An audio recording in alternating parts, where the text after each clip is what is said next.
On this edition of Democratic Visions, Ahmed Tharwat worries about Mideast dictators. They show no marketable job skills when overthrown. They were very hard to find another career.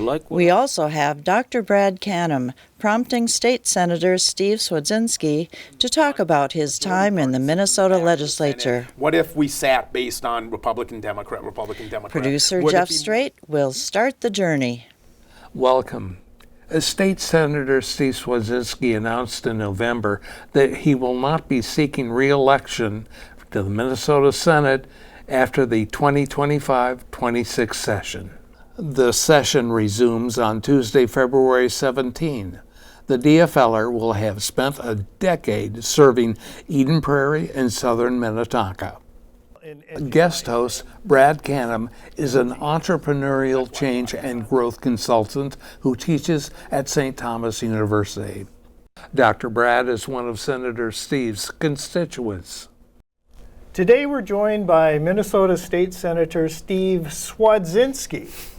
Before entering politics, he had more than 30 years teaching government history, helping thousands of students understand democracy from the class word outward. Since his election to the Senate in 2016, he chaired the Education Policy Committee and worked on major education, civics, and public safety legislation. He announced he will not seek re-election and will retire at the end of his term in 2027.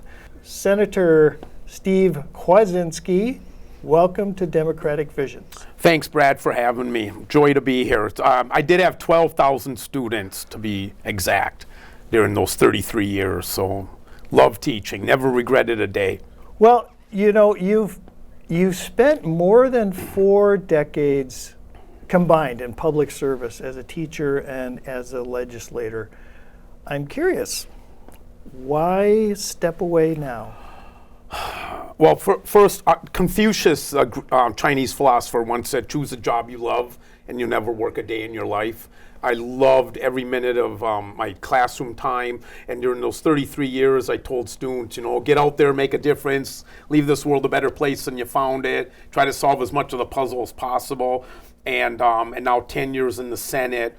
I feel like I did I'm okay. I still love being a senator. I love every minute of it. It's a great opportunity to try to leave this world a little bit better than we found it and find it. And I don't know, I just was, 10 years was good. I loved it, and I don't know, maybe I'd like somebody else to step up and do their public service. And I'm curious, was it a gradual evolution, or did you wake up one morning and said, I'm out? No, there was a wide variety of reasons. I just, I had a health issue a year ago, no big deal, but well, it was kind of a big deal. But no big, in the grand scheme of things, it wasn't that big of a deal. And so that was kind of the wake-up call one. And then that pile of books along my bedside that need tackling. And I wrote a book a few years ago, and I got a second book in me. I'd like to work on that. And I still love going to the Capitol. I was there today all day. And I hope, I wouldn't want to be that guy that, hey, you should have gotten out of here while you could. Now you're kind of dragging around here. I don't want to ever be that guy. I don't think people understand how hard, politicians actually work. Just putting it out there. I've spent some time in my reporting days with politicians in both Wisconsin and Minnesota State Senate. And when I was young, I could barely keep up with. It was brutal schedules. So just a note. Yeah, and we're very fortunate in Minnesota to have the support staff. I don't like that phrase, support staff. I like to think the word critical staff. Support sounds like they're there supporting us. They're part of the puzzle as well. And I just love that, all those young people that are, it was sold to me 10 years ago as a part-time legislature. Yeah. It's not. I think some of what may have kept you motivated along the way was you've talked a lot about civil responsibility as part of both your work as a teacher as well as a legislator. I guess where's the Where would you say that sense of obligations originated from? Thank you for asking that. My grandma and grandpa, they were immigrants to America. They raised me till I was about 12 years old, and my mom got married, and so it's a long story. It's for another show. Right, sure. But when they were immigrants to the United States, they had fled, fascism and communism and anti-Semitism of Eastern Europe, and they came to America, and they raised me. And when I was 5 years old, they gave me a milk glass with John F. Kennedy on the front. He had just been assassinated, and on the back of the glass were those words, ask not what your country can do for you, ask what you can do for your country. And so, I didn't really think anything of it as a 5-year-old, but as I got older, I started to reflect, why would these recent immigrants give to their grandchild a milk glass that has those words on the back? And they instilled in me, being an American, a lot of my students would always say, what about my rights? What about my rights? Whenever they came up. Sure. And I'd say, well, what are your responsibilities? And we have responsibilities as Americans, and I think that one of those is to ask not what your country can do for you, ask what you can do for your country through your political efficacy and civic virtue, and that's something I'd like to see more of us get back to. And yeah. That's a great answer. Thank you for that. Yeah. Hey, so the milk glass. I was telling that story in class one day, and this wonderful young girl says, do you still have the milk glass? Right. And I said, no, that milk glass disappeared to the ash heap of history 50 years ago or whatever. And she goes, well, you should look for it on eBay. I looked at her, I said, what's eBay? I didn't know, right? Or at least, And she comes up after class, and she found the milk glass on eBay, the exact same milk glass. And shipping was more expensive than the glass. The glass was like $1.25, but it cost like $3 to ship. So I have in my office at the Capitol a copy of the exact glass that my grandparents gave me 63 years ago. Wow. Yeah. Sorry, Cool. I interrupted. Do you drink milk from it? No, it's probably filled with about this much dust. The June 14th assassination of Minnesota House Speaker Melissa Hortman and her husband Mark, and the nearly successful attempt to murder Senator John Hoffman and his family shocked Minnesota. It has prompted even more demands for better gun laws and second thoughts about serving in elected positions. Because people have been saying, are you leaving because, of those incidents happening? Right. And I always say, no, not at all. I mean, that's the farthest thing in my mind. And one of the things I'd love telling is, so FDR gets elected in November of 1932, and he's being sworn in on March 3rd, I think March 4th, 1933. And 2 weeks prior to that, he's riding in a parade in Miami, Florida, and sitting right next to him is Mayor Cermak of Chicago.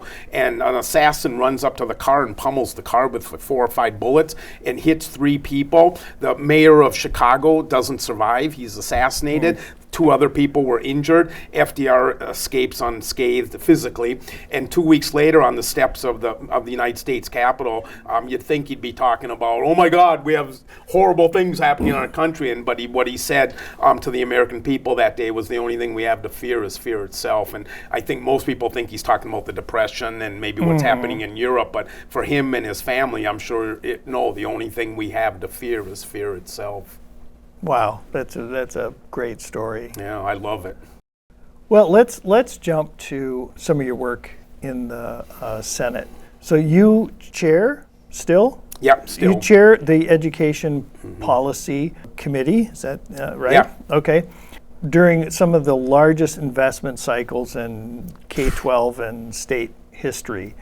So what I'm curious about is what actually changed for students? Like concrete examples. I know there's a lot of policy, but what does that mean for somebody stepping into a classroom? There's 3 things that come to mind that I'm very proud of. One is now students, I think this year's 9th graders, I might be off by a year, but like this year's 9th grade incoming class, before they graduate, has to have a class in personal finance. That was never required in Minnesota, schools. Individual schools could require the class, but most students in Minnesota were graduating without a personal finance class to in their wheelhouse.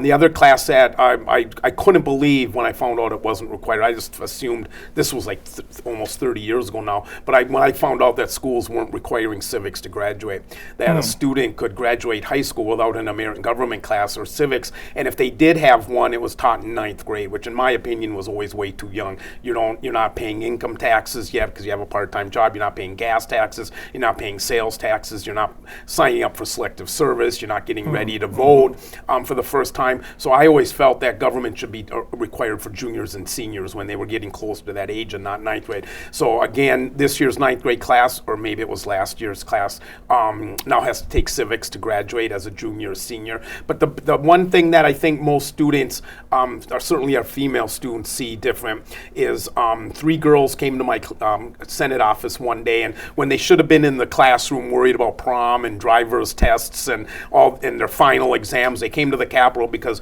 they wanted menstrual products to be free for students. And that was their idea. They came to me. I never even had that thought in my head, and they gave all these anecdotes about they said, well, do you have a quarter on you? And I said, I don't know the last time I had a quarter on me. And so they gave all these anecdotes, and finally I drafted legislation, and the finance committee found money, and now as of last year, every high school, every 4th through 12th grade student in the state of Minnesota has free period products in their classrooms.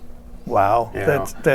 that is a great story. I love it. I love it that the idea wasn't mine. It came from 3 high school students. And we also passed the giant, we have a state fossil now. And it's and that idea wasn't mine. It came from an 8th grade class. A bunch of 8th grade class students. Some, came up with this idea there should be a giant fossil, and they contacted me, and I introduced the bill, and it passed finally after about 5 years. But we have a giant fossil, which is kind of not a big policy. What is the policy? The giant beaver. The giant beaver. Yeah, oh, it's that's the perfect. state fossil from Minnesota. Yeah. So we have a state bird, a state mammal, and now we have a state fossil, and just gives a sense of Minnesota, a little hominess. Right. Well, and shout out to the Rusty Patch Bumblebee. Thank you for knowing that. Yes, Yeah. yes. My wife would be angry with me if I didn't mention that. She's very much into pollination. We have Rusty Patch Bumblebees in our yard. Well, thank you for, because they were everywhere when I was a kid growing up. And now you just don't ever see them. So I'm glad your wife is part of that. Oh, she's very much into it. Yeah. Well, I think it's a good way to have a sense of who we are as a state. If you have these, this is us, right? Yeah. And that gives people a sense of belonging to something bigger than themselves. Which is nice. Yeah. Steve. Yeah. You co-chaired the Civility Caucus. Yeah, I loved it. Well, when I was still teaching, on the first day of class, I had the kids take a survey that helped them with their political affiliation. And then the next day, they took it at home. They came back the next day, and I set the liberals on the left and the conservatives on the right of my classroom. And so for the next 9 weeks of my class, when the liberals or the conservatives would give a statement about something, I'd look to the other side of the room, and so what do you guys think about this issue? And that's kind of how I taught for 9 weeks. And I subtly, I tried to teach civility to the kids. Treat each other with respect and admiration, and you may disagree with each other, but what Voltaire once said, I may not agree with what you say, but I will defend with my life your right to say it. So I get elected to the Senate. I find out there's the Civility Caucus. I was asked to co-chair it, and I loved it. I loved the Civility Caucus. I loved what they believed in. I loved what they stood for. But it was just tough. We tried to meet once every couple months while we were in session, and people have busy lives. They have hearings and committees and constituents. But I wished we never really got the turnout that I had hoped for. And so, we just try to practice what we preach. Most people at the Minnesota Senate are respectful and civil and very wonderful human beings, but sometimes it can get rather dicey. Both sides of the aisle. I'm not going to do this to anybody. Both sides are kind of guilty of incivility. It's sad. It shouldn't be this way. we live in a great nation, and we're going to have a great future. And as long as we are hopeful and optimistic, I don't. People always say things have never been this bad. It's the worst it's ever been. And I'm like, did you know the Civil War in 1968? And there's things have been this bad before. We just kind of the pendulum has swung, and now we're going to swing back and hopefully treat each other better politically. And I know a lot of politicians are worried about threats against their life. Ilhan Omar, others have had threats against their life, and yeah. So the civility that we're talking about is the concrete examples. So is that, let's get together and we'll all play ping pong or go to lunch, or what does that look like? Yeah, here's where I wish I could say, well, at the rec center in the Capitol basement. Right, yeah. Yeah, that doesn't exist. Okay. It's not a thing. Pickleball. No, that's nothing. That's a shame. Yeah, not even jarts out in the yard or anything. I think what's lovely about that answer is that it's an attempt, at least in name, to model and demonstrate civility in the real world as an institutional group, as the legislators. So now currently we have strong areas of disagreement in our culture and in Minnesota here. So the ICE raids are very present in people's minds. Issues of gun control, gun rights, very much. These are areas where incivility kind of percolates up and takes over the discourse. You used an interesting phrase, Brad, gets in the way of discourse. What a interesting concept, that anything would get in the way of discourse. Yeah. But we have a lot of Somali Americans living in Minnesota, and to call any group of people garbage was just so horrific. And as a Jewish kid growing up, I studied that the Jews were called vermin, rats, and flies, things like that. They're not worthy of life. And I was at this with your producer Jeff Strate, and I were at an event recently, and it was a Somali event, and they served us appetizers, and I had a paper napkin and a plate, and it was empty, and I'm looking around for a trash bin, and this Somali woman came up to me with a huge smile on her face, and she said, "Can I take your garbage?" And I looked at her, because we had just talked about what they had been called, and she had a big smile on her face, and I said, "Laughter is the best medicine, and you're the best anecdote I've seen in a long time, and I hope you keep that smile, and I hope you keep that attitude, and I'm sorry that you've been called garbage by our elected leaders." And she just laughed about it. I mean, not laughed about it, but just was sure. And then with respect to guns, I don't know. It's like 80% of the people in Minnesota want to ban on assault weapons. It's not 53 to 47. It's not all Republicans, all Democrats. It's like 80%.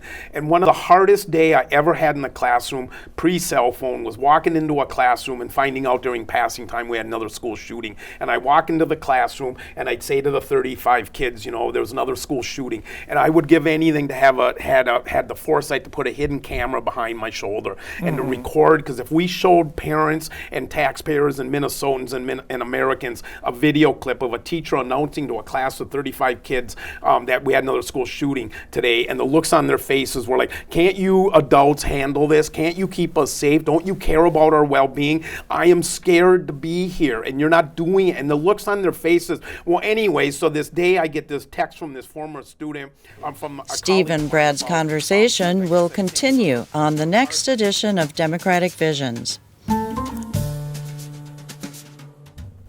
Ahmed Tharwat is the longtime producing host of Belladon, another Access series produced at BCAT and Southwest TV. During the pandemic, Belladon also became a podcast. Tharwat also writes commentaries for various local and international publications. Sometimes they are sly and satirical pieces that can get him into trouble. I appreciated Tharwat's tongue-in-cheek piece about the difficulty overthrown Arab dictators have in finding jobs after they're overthrown. My friend knows about such things. He grew up in Egypt. You're, for the most part, podcasting these days. Yes, it's new things. I'm on Substacks now, and I'm just trying to, cause some troubles. And I think we have a lot of materials. We have our king here in the White House. So Yeah. last things I cover was no kings rallies. As it were, happened in on Highway 101 and Highway 7 in Minnetonka, correct? And I think my concern was not a lot of attention was paid to the kings in the Middle East. So we are against kings in this country. We support kings in the Middle East and dictators. So maybe we can shed some lights on all these dictators in the Middle East that have been ignored and they've been out of business. You wrote an article. I'm trying to like a public service for those dictators. Sure. Yeah. Because they don't, Jeff, they don't develop marketable skills. When they are in power. Yeah. They just focus on oppressing people and putting people in prison, stifle. Can you give me an example from Tunisia? I believe Zini. Ben Ali. Yeah. Yeah, Ben Ali. What happened to him? 2011, the Arab Spring, the kind of forced retirement about half of dozens Arab leaders. Just Ben like Ali, that, yeah. Gaddafi, Bashar Assad, and Mubarak, and those people, it was a shock for them to be out of business, out of job, and they were very hard to kind of find another career, like what happened in the democratic Western, country here. Every 4 years or so, you get a job review, either you continue or you get fired or laid off, and you go find something else. You write a memoir, you go on a talk tour, whatever the case may be. You sponsor an advertisement, Viagra, whatever you do. But those Arab dictators just find it very hard. Their skills are not marketable, so they're not very hard to find another job or another career. So you're saying after the Arab Spring? That's it. Wow. So those skills, you cannot write it on your resume. So I was a dictator. I was good on imprisoning people, stifling freedom of expression. This is not a marketable skills. So what would you do after you? This is the people who are still there. I'm just trying to help out. Okay. Well, this is a public service. It's very big-hearted of you. I'm telling you. That's for sure. I'm good. Well, one of the fellas that didn't last long was in Egypt. Well, Morsi. Morsi, that guy is, has no business to be in politics. This guy was just a community organizer. He was trained engineer here in the United States. A trained engineer in the United States. Yeah, but he was not really into politics, dirty business. He was the only first democratically elected Egyptian president in the modern history. Has he survived? No, not really. He didn't have the skill and savvy to kind of play the game. It was a military coup. It was manufactured military coup to get rid of him and put him on trial, and he tragically died in prison out of neglect. You suggested in your article that maybe he would have done better in New Jersey. I think he should have stayed here and be an imam in a mosque in New Jersey or something. Newark or Trenton, yeah. He would have done himself and the rest of us good, but politics is a very dirty and risky business in the Middle East. Now we have General Abdel Fattah al-Sisi. Well, Sisi was a second-rated spy officer. He also came here and got some education from American college. This is what college that produce dictators. Go to college here, they go back. And American colleges, they produce dictators in South America. They train them as a backup. If something happened, we have somebody here. And he's just a backup guy. And then all of a sudden, who owns Egypt and he controlled everything. Of course, Morsi was representing the brotherhoods, and that scared a lot of people. Okay, so he replaced Morsi. Yeah, correct? He replaced Morsi. But the thing is, he was terrified from the Islamic movement. Arab Spring was not an Islamic movement. It was just a national. People are fed up with dictators and hunger. The chanting was bread and social justice and freedom. So But they turned it to an Islamic movement and Islamized the Arab Spring in Syria and Egypt and Libya and all of that. And so everybody got really kind of scared about anything Islamic or anything Arab. So Morsi was just a victim of all of that. Okay. Sisi came and he really probably since the Pharaoh is the only Egyptian leader that controlled everything in Egypt, from the military, the police, the education, the economy, the legal system. Everything works for this guy. So he sounds employable when he gets overthrown. It was just guy. Well, he doesn't. He just he is the only skill he has conning and collecting data about people and getting rid of them and all of that. But as far as building a country, so his enemies don't fare too well. No. I think he just sounds kind of familiar. Yeah, he is kind of like Trump. You know, he's just putting his name on a lot of buildings and bridges and everything else. And you know, you get this dynamic that people rely on one person, and this guy. You know, playing that role. But when you look at actually what's happening in Egypt, it's not really happening. The economy is shamble and declining, and inflation is to double digits, and unemployment.